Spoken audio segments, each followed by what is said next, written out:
지금 제가 있는 곳은 가자 국경에서 2km 떨어져 있는 홀릿 키부츠입니다.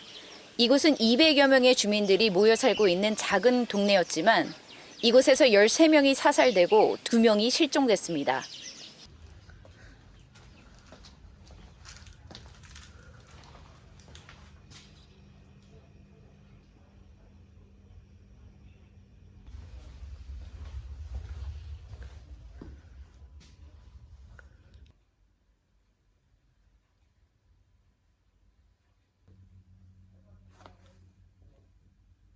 I can't imagine that anybody has experienced looking at an atrocity like this. What we have seen is an act of barbarism which is unimaginable. Who can imagine that women, young children would be raped, that babies would be beheaded, that the acts of murder would be so utterly brutal, violent, disgusting? I don't think any of us could imagine that. I don't think any of us have seen that before. And so no, it was beyond my imagination. I'm afraid it takes time. And if you look at what these gentlemen are doing, they are collecting body parts. Jewish religious faith decrees that all body parts are picked up, including blood.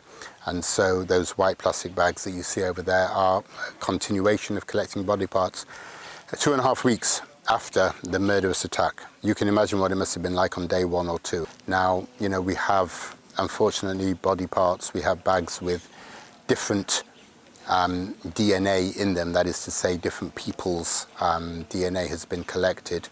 So it's part of the exhaustive process of the pathology department to work out, unfortunately, who has gone, and going through the list of the missing, going through the names, and making sure that we do this accurately. You know, we say that at least 13 people were killed here. We say at least because I'm absolutely sure there were more. But we need to match up every single certainty that we have with a name so that that family can mourn, can grieve, and you know, we need to be able to do this. While the work of collecting those body parts go on, you know, you can't really expect people to come back and live in these communities. You know, think about the trauma that these people have been through. Children and adults who survived October the 7th, they are utterly traumatized. They are going to need help, they're going to need support.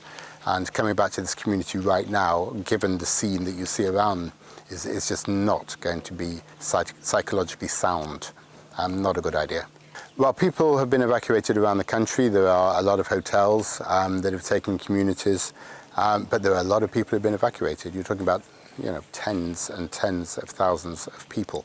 And so, you know, that is clearly going to be a short-term solution. There needs to be long-term solutions for them until these communities are rehabilitated.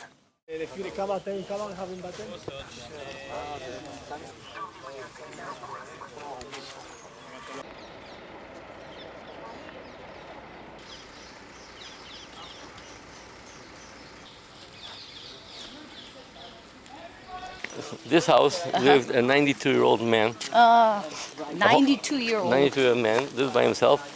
He's a Holocaust survivor. He survived that Holocaust, did not survive this Holocaust.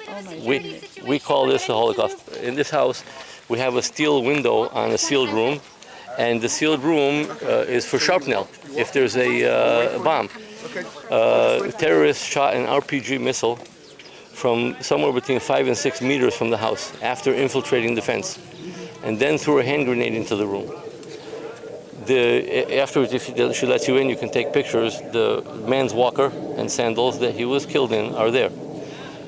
And he lived by himself. He had a caretaker that wasn't there at the time. And he was killed and then verified killed by a hand grenade.